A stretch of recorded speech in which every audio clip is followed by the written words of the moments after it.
Savage. The real heiress is an underground boxing champion, and her family is about to learn their place. For 18 years, an imposter stole my life. The second she starts crying, my parents expect me to apologize to her? Instead, I threw my brother over my shoulder and pinned him to the ground. I'm back for 3 things: to take my money, take my power, and take out the trash. They think I'm some hick from the sticks, but they have no idea I'm the queen of the underground. Chapter 1. The Queen returns, starting with a broken leg. The taxi pulled up to a set of absurdly gilded gates. I got out. The air was thick with the cloying, sickly sweet scent of money. The man in the security booth eyed me like I was something he'd scrape off his shoe, his gaze lingering on my faded, washed-out t-shirt. Hey, stop. This is private property. Go beg somewhere else. I ignored him and walked straight through. He rushed out, hand raised to block me, muttering curses under his breath. My eyes flicked over to him. Just one look. His outstretched hand froze mid-air, as if it had been flash-frozen. Beads of sweat instantly popped out on his forehead. An old butler in a tuxedo hurried over, his face a mask of reluctance. He gave me a stiff nod. Miss Zara Vance, please follow me. He didn't even bother to introduce himself. It didn't matter. Soon enough, everyone here would know my name. After crossing a garden long enough for a track meet, I stepped into the Vance family's ridiculously lavish living room. The crystal chandelier was bright enough to make my head spin. 3 people sat on the sofa. The elegant, wealthy-looking woman was my biological mother, Eleanor. Standing beside her was a tall, handsome man whose eyes dripped with undisguised contempt. That would be my dear brother, Ethan. And nestled between them like the center of the universe was a girl in a white dress, her eyes red-rimmed, looking like a delicate flower trembling in the wind. Jessica, the imposter who had stolen my life for 18 years. The moment she saw me, her tears fell like broken pearls. Zara, you're finally back. I'm so sorry. I'm truly so sorry. It's all my fault. I took your place. She cried so beautifully it was almost pitiable. Eleanor immediately pulled her into a hug, cooing softly, "Don't cry, Jessica dear. It's not your fault. You'll always be my daughter." Ethan took a step forward, positioning himself like a wall in front of me and looking down his nose at me. "Zara, is it? Now that you're back in the Vance family, you need to learn the Vance family rules." His voice was dripping with arrogance. "There's no need to be jealous of Jessica. She grew up here and received the best education. You're different. I know you had a hard life in the country, but that's no excuse to bring your resentment into this home." He paused, then said in a patronizing tone, "Now apologize to Jessica.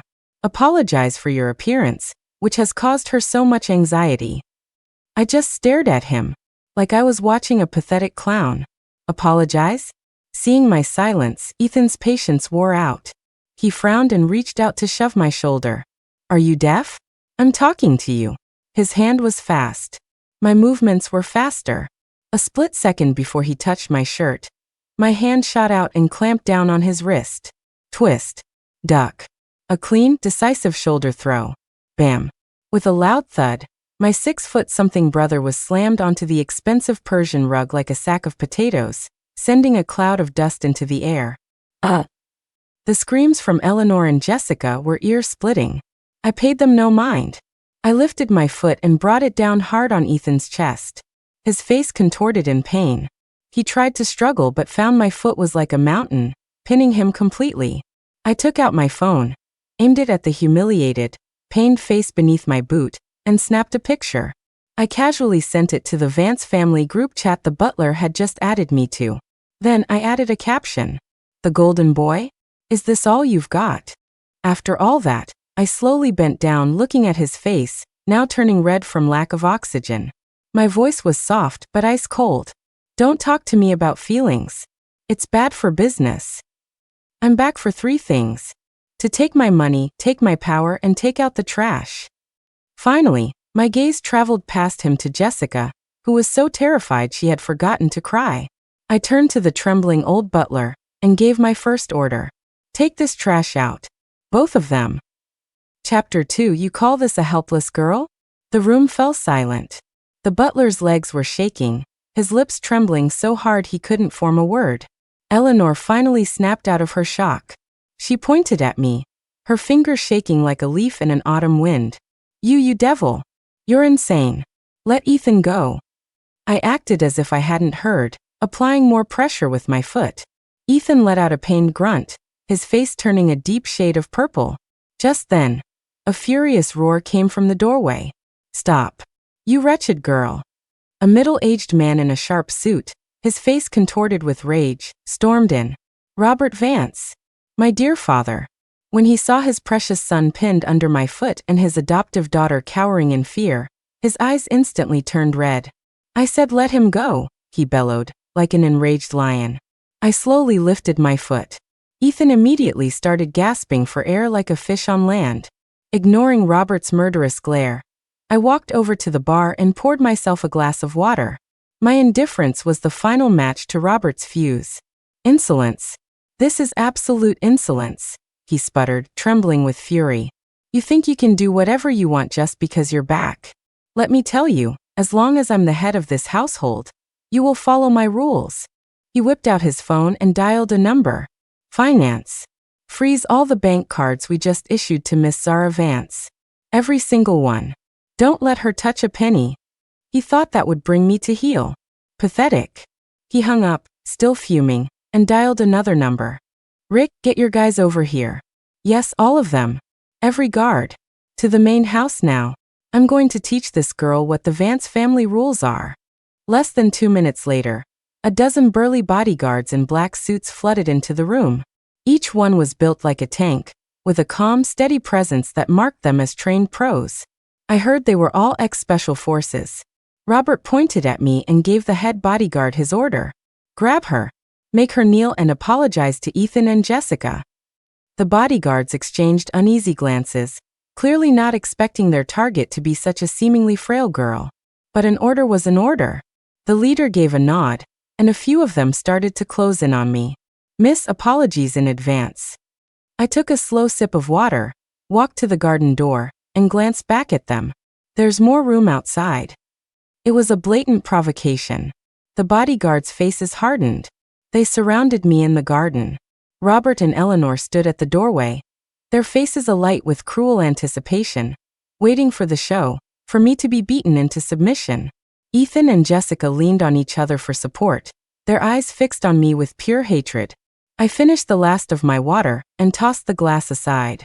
As the glass shattered on the stone path, I moved. My body blurred like a cheetah striking its prey. The first guard didn't even see me move. He just felt a vice grip his throat as I lifted him off the ground and used him as a club to smash into his partner. The crack of breaking bones was sickeningly clear. Screams echoed through the garden. This wasn't a fight. It was a one-sided slaughter. Elbow strikes, knee jabs, chokeholds, broken limbs.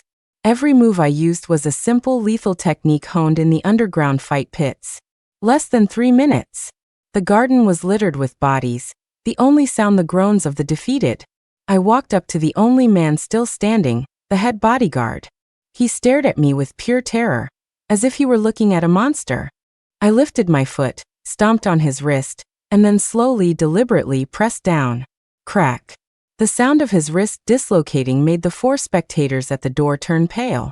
I leaned over his agonized face and whispered, "The Vance family rules? From now on I am the rules." With that, I stood up and walked back to a shell-shocked Robert Vance. I pulled a card from my pocket and tossed it onto the table in front of him. A solid black card with no markings. "You wanted to control me with money?" A smirk played on my lips. "Why don't you check your bank balance and see if you can even afford my pocket change?" Chapter 3.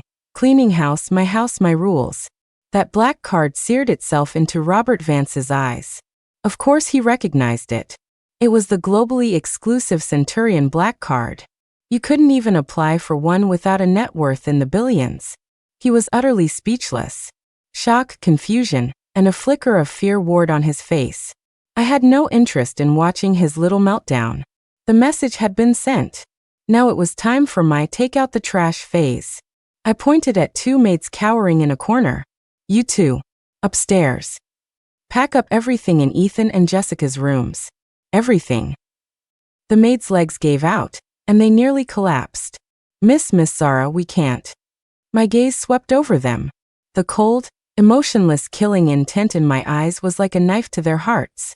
They shuddered, and without another word, scrambled upstairs. "How dare you?" Eleanor shrieked like a mother hen, spreading her arms to block the staircase in front of Jessica. "Zara, that's Jessica's room. What gives you the right?" Jessica hid behind her, sobbing hysterically, as if she were the victim of some great injustice. I walked right up to them and stopped. I was a little taller than Eleanor, and I looked down at her now, my expression terrifyingly calm. "What gives me the right?" I laughed. "Legally, I am the rightful heir to the Vance family. In terms of strength, those dozen men are still lying outside. Tell me, who's the strongest one here? So from now on, I make the rules in this house. And when I tell you to get out, you get out." My words left Eleanor speechless. All she could do was glare at me with eyes full of hatred. The sound of suitcases being dragged echoed from upstairs. Soon, the two maids came down, hauling several enormous suitcases packed with designer clothes and bags. I walked over and grabbed one in each hand. Then, in front of everyone, I hurled them from the top of the second-floor staircase down to the main hall. Crash. Thump. The violent noise made everyone's heart jump. The suitcases burst open, their contents spilling everywhere. Chanel dresses, Hermes bags, Dior perfumes, all of it now lay in a heap on the polished marble floor like common trash. This was everything Jessica had enjoyed for 18 years. And I had just smashed it to pieces with my own hands. "My things," Jessica screamed, trying to rush forward. I blocked her path. She looked at me, and for the first time, her eyes showed an emotion other than fragile weakness, fear. Ethan struggled to his feet, clutching his chest, a mix of shock and rage on his face. But he didn't dare take another step. He was afraid. I walked over to the head bodyguard whose wrist I'd dislocated. He was being helped up by one of his men. "You, what's your name?" I asked. "Rick," he answered through gritted teeth. "Good, Rick." I nodded. "From now on you work for me. I want you to escort these two out of this mansion." Rick hesitated for a second, glancing at Robert's ashen face, before finally clenching his jaw and bowing his head to me. "Yes, Miss Vance." The guy knew which side his bread was buttered on. With two uninjured guards, he flanked Ethan and Jessica, who were still in a daze. "What are you doing? Let me go." "Dad. Mom. Help me." No matter how much they struggled and screamed, Robert and Eleanor remained frozen in place, as if nailed to the floor. It wasn't that they didn't want to move. They didn't dare. The siblings were dragged out and unceremoniously dumped outside the front gates. As they watched, I walked over to the smart home control panel by the door and began revoking their access. Delete fingerprints. Change passcodes. Access permissions updated. The cold, electronic voice announced their final exile. Outside, Ethan and Jessica stood in the chilly night wind, staring at the closed gates. The gates that once symbolized their status and privilege now locked them out forever. For the first time in their lives, a bone-deep sense of fear and humiliation washed over them. Inside the mansion, I looked at my two pale-faced parents and smiled. "Have you had dinner? I am starving." Chapter 4. A family dinner? More like my personal buffet. I moved into the largest master suite in the mansion, the one with the best view. It had previously been Ethan's room. The lingering scent of his cologne was sharp and unpleasant. I had the maids open all the windows and lit the fir-scented incense I'd brought with me. Soon, my own scent filled the space, erasing every trace of him. I sank into the oversized jacuzzi, big enough for 3 or 4 people, and closed my eyes. Meanwhile, the rest of the Vance family was suffocating under a cloud of dread. Robert never did work up the nerve to do anything to me. He and Eleanor scurried away from the mansion and checked their precious children into a 5-star hotel. For now, the house was quiet. The next day, I woke up whenever I felt like it. When I went downstairs, I found Robert and Eleanor already sitting at the dining table, their faces so dark they looked like they could curdle milk. Looks like they didn't sleep well. Good. I wanted them to lose sleep. "Zara," Robert began, his face grim and his tone non-negotiable. "There's a family dinner tonight. Some of the elders will be here to be formally introduced to you." Get yourself ready. And don't embarrass the Vance family again like you did yesterday. I pulled out a chair and picked up a piece of toast. Not going. What did you say? Robert's voice shot up. I said not going. I buttered my toast with deliberate slowness. I have no interest in meeting a bunch of old men, and I have no interest in being put on display like a monkey. Robert slammed his hand on the table, making the silverware jump. This isn't about whether you agree. It's an order. As a daughter of the Vance family, you are required to attend. I looked up at him. You still don't seem to get it. I'm the one in charge of this house now. I said I'm not going, so I'm not going. Robert's chest heaved, his anger palpable. After a few tense seconds, he suddenly seemed to have a change of heart, his tone softening. Fine, you don't have to go. But you have to let Ethan and Jessica come back. They can't just live in a hotel. Oh, trying the soft approach now? I took a bite of toast and nodded. Sure. Robert looked surprised that I had agreed so easily. I looked back at him and added, they can come back. There are a few empty storage rooms for the staff out back. You. Robert's face instantly flushed a deep, ugly red. I ignored him and continued eating my breakfast. In the end, the so-called family dinner went on as planned. I didn't go, but Ethan and Jessica came back. They didn't move into the storage rooms.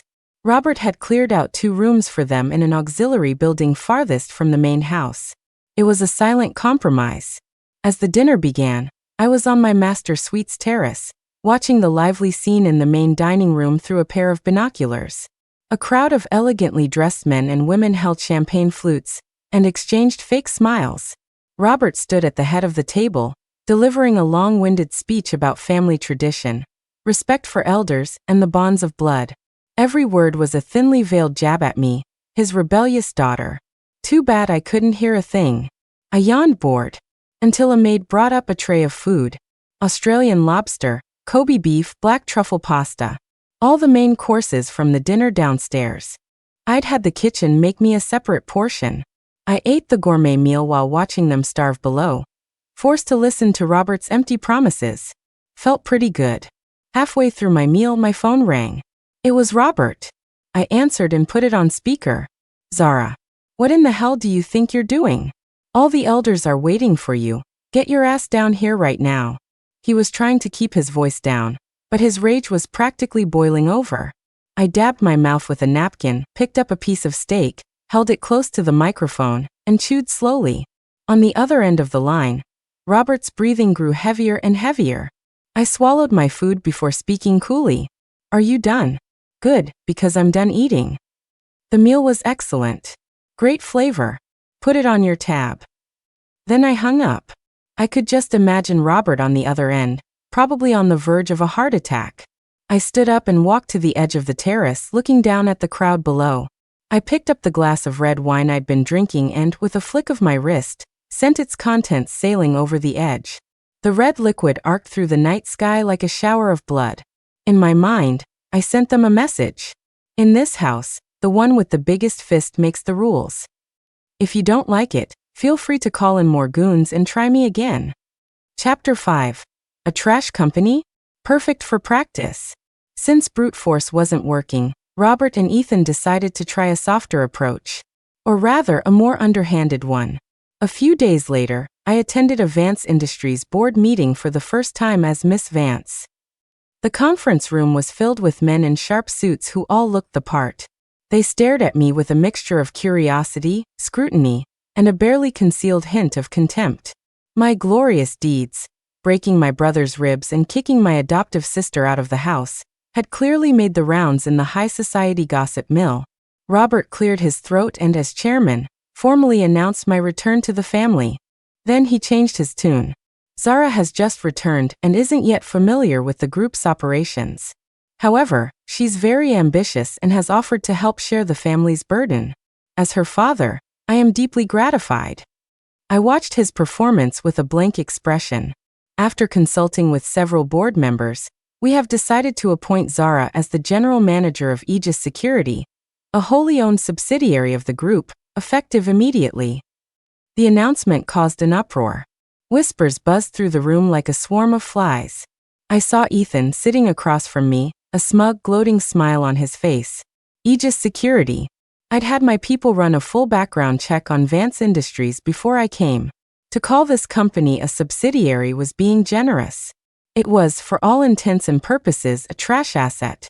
Its primary business was low-end security for malls and residential complexes.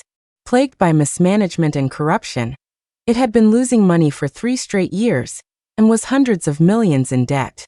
The group had been trying to sell it off for ages, but couldn't find a sucker to take it. And now, that sucker was supposed to be me. They were trying to throw me into a dumpster fire and watch me burn. Ethan stood up, feigning magnanimity. Board members, I agree with my father's proposal. My sister has just returned and doesn't know much about business yet. It's a good idea for her to practice with a small company. Young people need to pay their dues after all. He looked at me, grinning like the cat that got the cream. Sister, feel free to do whatever you want. Even if you run the company into the ground, it's no big deal. I'll cover the losses for you. His words were perfectly crafted. He got to play the part of the benevolent older brother, while digging a massive pit for me to fall into. All eyes turned to me. They were waiting for me to refuse, or to fly into a rage, waiting to see how the wild girl from the country would make a fool of herself. I slowly rose from my seat, meeting everyone's gaze. I walked to the head of the table where Robert sat. He pushed an appointment letter toward me. I picked it up. Then, under the watchful eyes of the entire room, some pitiful, some gleeful, I said one word. Fine. No anger, no resentment, not even a flicker of emotion. My placid reaction seemed to unnerve Robert and Ethan, filling them with a strange sense of unease. I took the letter and walked out of the conference room. A trash company? Perfect. It would be good practice and a convenient place to install my own people. They thought this was an exile. They had no idea they'd just handed me the knife I would use to pierce the heart of Vance Industries. Chapter 6. The Queen Takes Over, Day 1. The next day, I pulled up to the Aegis Security building in a blacked-out tactical SUV that seemed to appear out of nowhere. The building was rundown with tiles peeling off the facade. I walked into the lobby. A wave of stale cigarette smoke and instant noodle fumes hit me. The receptionist was watching a show on her phone with her headphones on. She glanced up at me, gave a lazy eye roll, and went back to her screen. Inside, the office was even worse. Employees were clustered in small groups, chatting, scrolling through their phones, and watching movies. The entire company was saturated with a sense of apathy and decay, like a ship slowly sinking. I walked straight to the general manager's office. The door was open. A greasy, middle-aged man had his feet propped up on his desk, clipping his fingernails while bragging to someone on the phone. This was the company manager, a Mr. Wallace, some distant relative of the Vance family. I knocked on the doorframe. He didn't even look up. Who is it? Can't you see I'm busy? He snapped. I walked in and slapped the appointment letter on his desk. He finally looked up, saw me, and after a moment of surprise, a snide, mocking smile spread across his face. Well, if it isn't the high and mighty Miss Vance. What brings you to our humble little office? He slowly got to his feet, beer belly first, and circled me. Miss Vance, a delicate flower like you has no business in a place like this. Take my advice. Just take the title, collect your paycheck every month, and stay out of company affairs.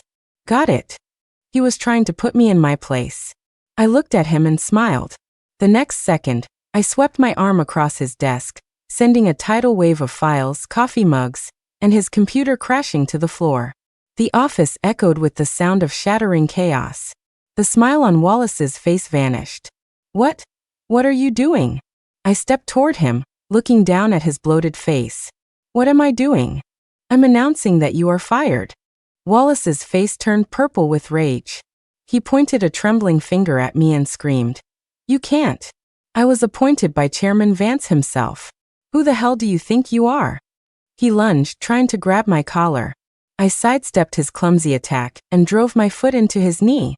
He let out a pained shriek as his large body crumpled to the ground. Without a second glance at him, I kicked open the office door and addressed the stunned employees outside. My voice wasn't loud, but it cut through the silence, clear and sharp. As of today, I am in charge of this company. Everyone has 5 minutes to assemble in the conference room. If you're 1 second late, or if you don't show up, don't bother coming in tomorrow. My commanding presence and the brutal display of force had shocked them into submission. They exchanged panicked looks, then scrambled to their feet like a flock of startled ducks, tripping over each other to get to the conference room. As for the fat man still kneeling on the floor, bellowing about calling Robert Vance, I dialed a number. Rick, bring 2 men to Aegis Security. There's some trash here that needs to be taken out. 5 minutes later, Mr. Wallace was dragged out of the company by 2 of my new guards like a sack of garbage. The entire office was dead silent. I knew that a new order had just begun. Chapter 7. Summoning my legion from the underground. 30-some people sat in the conference room. The previous laziness and apathy were gone, replaced by ramrod straight postures and anxious silence. Their eyes were filled with fear and uncertainty. I walked to the head of the table and sat down. My gaze slowly swept across every person in the room. My name is Zara Vance. I'm your new boss. I don't care who you used to work for, whose pockets you were lining, or how long you've been coasting. From this moment on, there are only 3 rules here. I held up 1 finger. First, absolute obedience. You don't question my orders, you just execute them. I held up a 2nd finger. Second, results. I want to see results, not excuses. If you can't deliver, get out. Finally, a 3rd finger. Third, keep your mouth shut. Don't say what you shouldn't say, and don't ask what you shouldn't ask. Otherwise, you'll face the consequences. When I finished, the room was so quiet you could hear a pin drop. I'm officially putting the entire company on a 1-week probationary period. At the end of the week, anyone who doesn't meet my standards will be eliminated. Meeting adjourned. I didn't give them a chance to ask questions. I turned and walked out. I knew that fear alone wouldn't be enough to manage a team of cynical veterans. I needed a real weapon. Back in my office, I took out a specially encrypted satellite phone and dialed a number. The call connected almost instantly. A calm, respectful male voice came through. S. S was my codename in the underground fighting circuit. The man on the other end was my most trusted lieutenant, codenamed Ghost. His fighting skills were second only to my own, and he was a brilliant manager and intelligence expert. I leaned back in the large leather chair and looked out at the sky. Ghost, bring our best team to New York. Ghost didn't ask why. He simply replied, yes, S. How many? 10 should be enough. I need the best fighters and the smartest ones. Understood. I've opened up a new operation, I said casually. I need some muscle to keep things in line. Consider it done. After hanging up, I stared out at the towering skyscrapers. New York. This massive hunting ground was about to get a lot more interesting. Overnight, Ghost and an elite 10-man squad arrived in New York. The next day, when they walked into the Aegis security office, the very air in the room seemed to freeze. All 10 men radiated a fierce energy, their eyes as sharp as knives. They wore matching black tactical gear and carried with them the unmistakable aura of blood and fire. These weren't bodyguards. They were soldiers. They were killing machines who could easily take a life on the battlefield. The company's old-timers turned pale at the sight of them, hugging the walls as they walked. Ghost came to my office and gave me a respectful nod, a gesture from the underground world. Ghost team reporting for duty. I nodded. Good. From now on, you are the core of this company. My legion had officially assembled. This bankrupt security firm would be reborn today. It was no longer Aegis Security. It was about to become my sharpest blade in this city. An efficient, lethal private military contractor capable of solving any problem. Chapter 8. A live demo beats a PowerPoint every time. An opportunity arrived sooner than I expected. Mr. Davis, the chairman of the New York tech giant Stellar Tech, had a big problem. His company had developed a revolutionary AI chip, and the prototype was about to undergo final testing. To protect it from corporate spies and competitors, they were holding a small, private auction to license some of the technology and needed the highest level of security. The stakes for this security detail were unprecedented. The pay, naturally, was astronomical. As soon as the news broke, every top security firm in New York mobilized. Among them was Sentinel Protection, the star security firm under Vance Industries, run by my brother Ethan. Ethan had been preparing for over 2 weeks to win this contract. He had a PowerPoint deck hundreds of pages long, full of grand promises, and was absolutely confident he would land the deal. When he heard that my wreck of a company, Aegis Security, had also thrown its hat in the ring, he just laughed contemptuously to our father over the phone. Let her try. It'll be a good lesson for her. Teach her how the world really works. On the day of the bidding, in the top floor conference room at Stellar Tech, representatives from each company took turns presenting their polished PowerPoints and seemingly flawless proposals. When it was Ethan's turn, he was in his element, speaking with charisma and flair, earning waves of applause. As he stepped down, he deliberately walked past me and whispered, so only I could hear. See that? This is how you do business. Not with your fists, but with your brain. I ignored him. Finally, it was my turn. Under the puzzled gazes of everyone in the room, I walked to the stage empty-handed. No files, no flash drive. Mr. Davis, sitting at the head of the table, frowned. Miss Vance, where is your proposal? I looked at him and said calmly, my proposal doesn't need a PowerPoint. It requires a live demonstration. As the words left my mouth, I snapped my fingers. Snap. Instantly, every light in the conference room went out. The room was plunged into total darkness. Gasps and confused shouts erupted from the audience. At that moment, from several corners of the room, a group of assailants, disguised as catering staff, suddenly sprang into action. Wielding simulated weapons, they lunged like predators toward Mr. Davis at the head table. Protect Mr. Davis. The representatives and bodyguards from the other security firms were still frozen in shock, shouting uselessly. But it was already too late. In the darkness, several ghostly figures moved. It was Ghost and his team. They didn't make a sound. There were only a few dull thuds and the quiet pop of dislocated joints. Less than 10 seconds later, click. The lights came back on. The conference room was bright again. Everyone stared in horror. The assailants, who had rushed the stage, were all neutralized on the floor, completely immobilized. The takedowns were clean, precise, and lethal. Mr. Davis sat in his chair, completely unharmed, not even a wrinkle on his suit. Ghost and his team had already melted back into the shadows of the room, as if the entire incident had been a hallucination. The entire room was silent. You could have heard a pin drop. I stood on the stage, looking at the pale, utterly stunned face of Mr. Davis, and spoke slowly. Mr. Davis, that is my proposal. Absolute security. Chapter 9. The billion-dollar contract and a slap in the face. Silence. After a long, drawn-out silence, Mr. Davis was the first to stand up. He didn't even glance at the men on the floor. His eyes were fixed on me, burning with intensity, as he began to applaud. Excellent. Truly absolute security. The applause echoed in the cavernous room, sounding unnaturally loud. The other bidders, including Ethan, whose face had gone rigid with fury, were still frozen in place. Mr. Davis walked up to me and extended his hand. Miss Vance, I am impressed. The contract is yours. He didn't even bother to look at another proposal.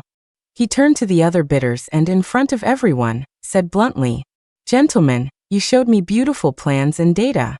Miss Vance showed me peace of mind. My chip needs exactly that, a tangible, visible sense of security. His words were like a resounding slap across Ethan's face. The PowerPoint he had spent weeks perfecting was now the biggest joke in the room. In front of everyone, he had been robbed of the most important deal of his career by the person he despised most, using a method he disdained. His face went from white to red, finally settling on a deep, ugly purple. He stared at me, his eyes practically radiating venom. I simply returned his glare with a smile. The smile of a winner. The billion-dollar security contract was mine. The news spread through New York's business circles like wildfire. Aegis Security, the bankrupt company on the verge of collapse, had become an overnight sensation. And my name, Zara Vance, was for the first time associated with competence, not crude, savage, or family scandal. When the news reached the Vance mansion, Robert and Eleanor, who were having afternoon tea, were so shocked they shattered the bone china cups in their hands. They had wanted me to fail, to become a laughingstock in the business world. Instead, they had personally launched me into the stratosphere. The feeling, I imagined, must be worse than swallowing a fly. Ethan locked himself in his room and smashed everything he could get his hands on. Meanwhile, I was celebrating with my team at one of New York's top restaurants. After a few rounds of drinks, my satellite phone rang. It was an unfamiliar international number. I answered. A voice, old but powerful, came through the line. "Is this Zara? This is your grandfather, Arthur Vance." The hand holding my wine glass paused for a fraction of a second. The old man who had been quietly retired overseas, who never meddled in family affairs, but who was the true patriarch of the Vance family. He had finally decided to make his move. After a few seconds of silence, he spoke again, his tone one of absolute authority. "Tomorrow, come to the old estate. I want to see you." Chapter 10. The Patriarch's Gaze and the Final Test. The old Vance estate was nestled in the wooded hills outside the city. It lacked the ostentatious luxury of the main mansion, but every corner exuded a heavy, time-worn dignity. I met the legendary head of the Vance family, my grandfather, Arthur Vance, in a traditional, wood-paneled study. He wore a simple silk jacket, his hair completely white, but his spirit was sharp. He sat in a large carved armchair, rolling 2 walnuts in his hand. His eyes, though clouded with age, were as sharp as a hawk's, seemingly able to pierce right through a person. He didn't mention the chaos I'd caused since my return, didn't ask why I'd injured Ethan, and didn't ask why I'd kicked Jessica out. It was as if, in his eyes, all of that was mere child's play. He motioned for me to sit and got straight to the point. "That contract with Davis. Well done." His voice was calm, betraying no emotion. "So tell me, what's your vision?" He wasn't asking about how I staged the live demonstration. He was asking about my future plans for the security industry. This was a test from a king to a potential successor. I didn't bother with any corporate platitudes. I told him the traditional security industry was obsolete. The future of Aegis security wasn't in providing guards, but in becoming risk management specialists. We could provide armed protection, corporate intelligence, and even solve problems that couldn't be handled on the books, as long as the client could pay the price. My answer was practical and profit-driven, steeped in the survival of the fittest logic of the underground world. Simple, brutal, but effective. Arthur listened quietly, the walnuts in his hand spinning faster and faster. When I finished, a glint of light flashed in his eyes. He realized that this granddaughter he had never met possessed more business acumen and ruthless cunning than his indecisive son and his arrogant, incompetent grandson combined. Silence fell in the study. After a long moment, he suddenly asked a completely unrelated question. "I did some research on you. In the Asian underground fight circuit, you have a codename, S.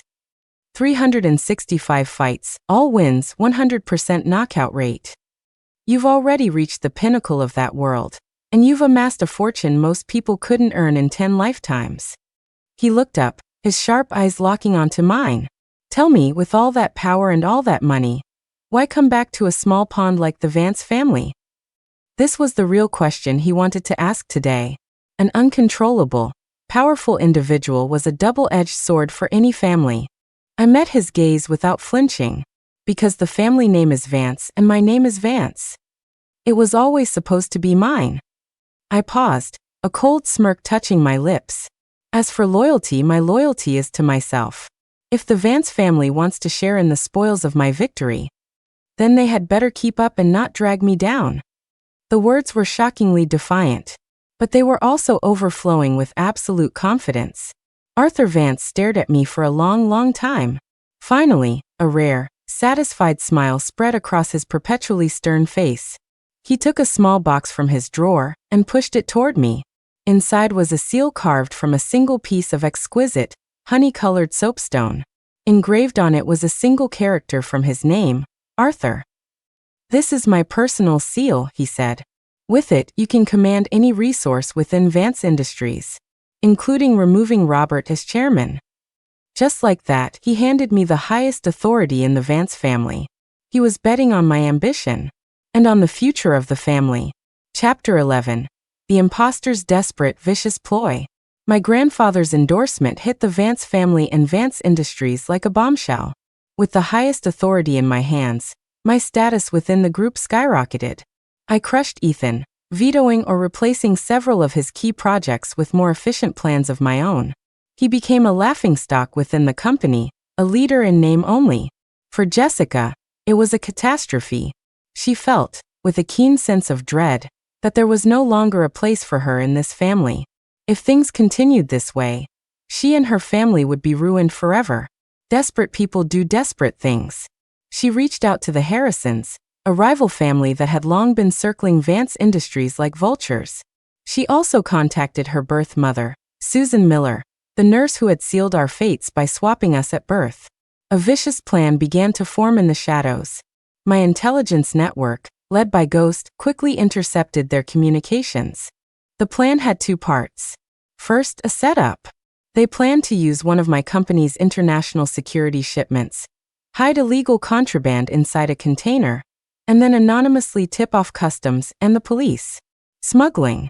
A crime serious enough to ruin my reputation and even land me in prison. Second, a sob story. At the same time as the tip-off, Jessica would stage an attack on herself by masked assailants. She would get roughed up, then flee back to the Vance mansion, crying to Robert and Eleanor for help. She would claim that Zara had sent people to silence her, because she had accidentally overheard something about Zara's illegal business. The plan was undeniably cruel. It targeted Robert and Eleanor's weak spot perfectly, their 18 years of affection for Jessica, and their deep-seated prejudice and distrust of me, their savage daughter. I read the surveillance report from Ghost and laughed. What a pathetic, foolish little drama. I didn't expose them right away. I decided to play along. I would let them perform their little play right up to its climax. And then I would personally tear them down, along with everything and everyone behind them. A few days later, the plan was set in motion. Late at night, Jessica, bruised and her clothes torn, escaped back to the Vance mansion. She threw herself into Eleanor's arms, sobbing hysterically. Mom, help me. It was Zara. She sent people to kill me. Her arms and face were covered in shocking cuts and bruises. All self-inflicted, of course. Seeing Jessica's pitiful state, Robert trembled with rage and slammed his fist on the table.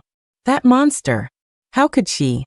Eleanor clutched Jessica, her own tears streaming down her face as she cursed me. She's a devil. Apure devil. Robert, we have to call the police. We'll have her arrested right now. Just then Robert's phone rang. It was someone from the Harrison family.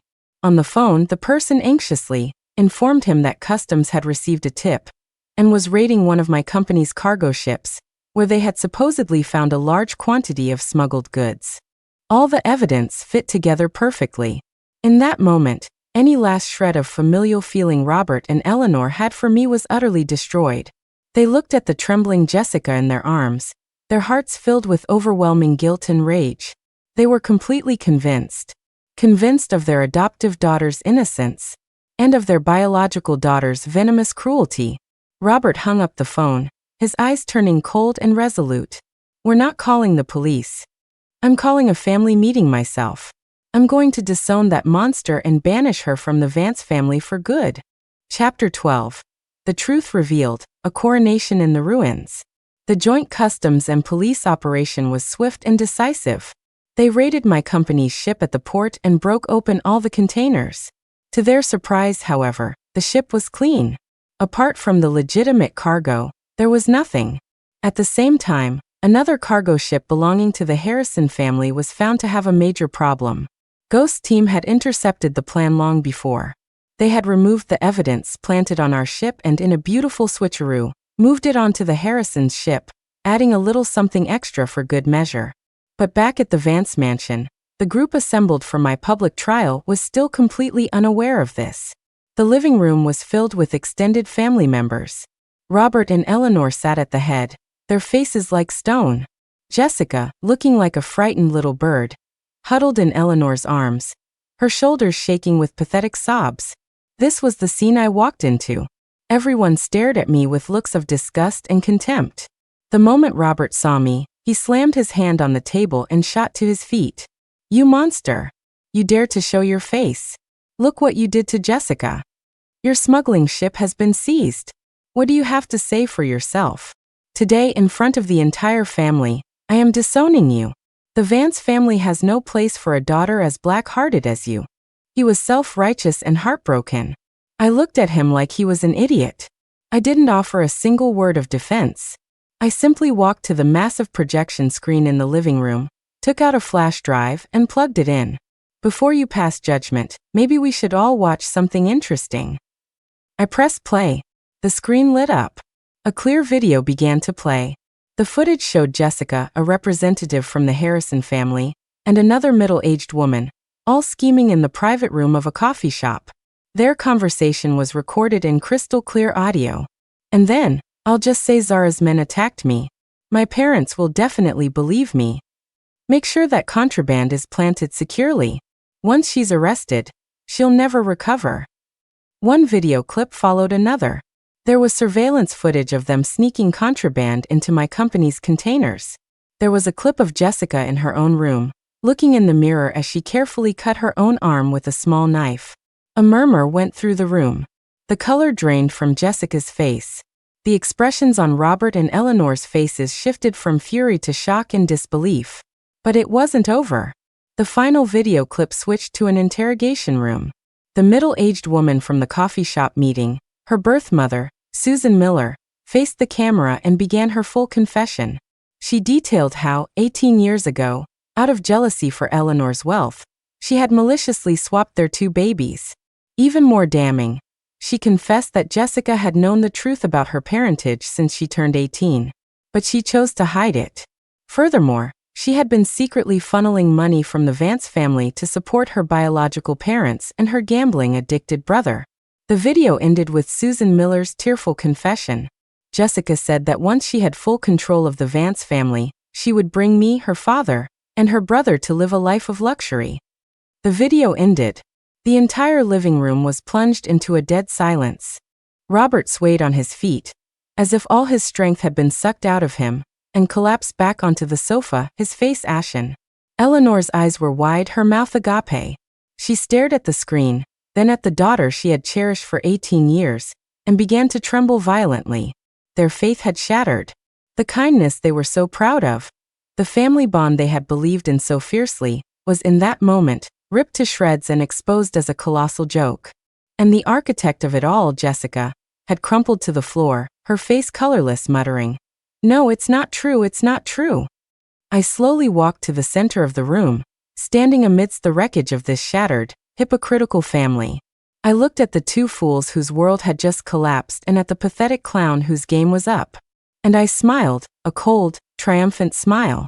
From outside, the sound of police sirens grew louder. I knew they were coming for the Harrisons and for Susan Miller's family.